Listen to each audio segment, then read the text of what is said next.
Hello friends, അപ്പോൾ നമുക്കൊരു beef dry fry ഉണ്ടാക്കി നോക്കിയാലോ. മഞ്ഞൾപ്പൊടി, മുളക് പൊടി, ഉപ്പും ഇട്ട് വേവിച്ച് വെച്ച ബീഫിലേക്ക് ഇഞ്ചി, വെളുത്തുള്ളിയും ചുവന്ന മുളകും കറിവേപ്പിലയും പെരുംജീരകവും ക്രഷ് ചെയ്ത് ഇട്ട് കൊടുക്കുക. പിന്നെ കുറച്ച് മുളക് പൊടിയും കുറച്ച് ഗരം മസാലയും കുറച്ച് കോൺഫ്ലോറും കുറച്ച് സുറുക്കയും ഇട്ട് നന്നായി ഒന്ന് മിക്സ് ചെയ്യാം. പിന്നെ ഒരു പാന് വെച്ചിട്ട് കുറച്ച് വലിയ ഉള്ളി ഇട്ടിട്ട് നന്നായി ഒന്ന് ഫ്രൈ ചെയ്തെടുക്കുക.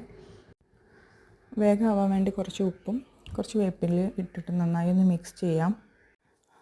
അതൊന്ന് ഫ്രൈ ആയി വന്നാൽ ഒരു പാനിലേക്ക് കുറച്ച് വെളിച്ചെണ്ണ ഒഴിച്ചിട്ട് നേരത്തെ മിക്സ് ചെയ്ത ബീഫ് ഇട്ടിട്ട് നന്നായി ഒന്ന് ഫ്രൈ ചെയ്തെടുക്കുക.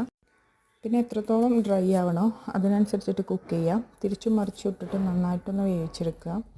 ആ മസാല ഒക്കെ ഒന്ന് മുരിഞ്ഞ് വരണം. പിന്നെ നേരത്തെ തയ്യാറാക്കി വെച്ച ഉള്ളി ഫ്രൈ ചെയ്തതും കൂടി ഇട്ടിട്ട് നന്നായി ഒന്ന് മിക്സ് ചെയ്യാം. എന്നിട്ട് നന്നായി ഒന്ന് ഡ്രൈ ആക്കി എടുക്കുക. അപ്പോൾ നമ്മൾ ബീഫ് ഡ്രൈ ഫ്രൈ ഇവിടെ റെഡി ആയിട്ടുണ്ട്. എല്ലാവരും ഒന്ന് ട്രൈ ചെയ്തിട്ട് ഫീഡ്ബാക്ക് അറിയിക്കണേ. Thanks for watching.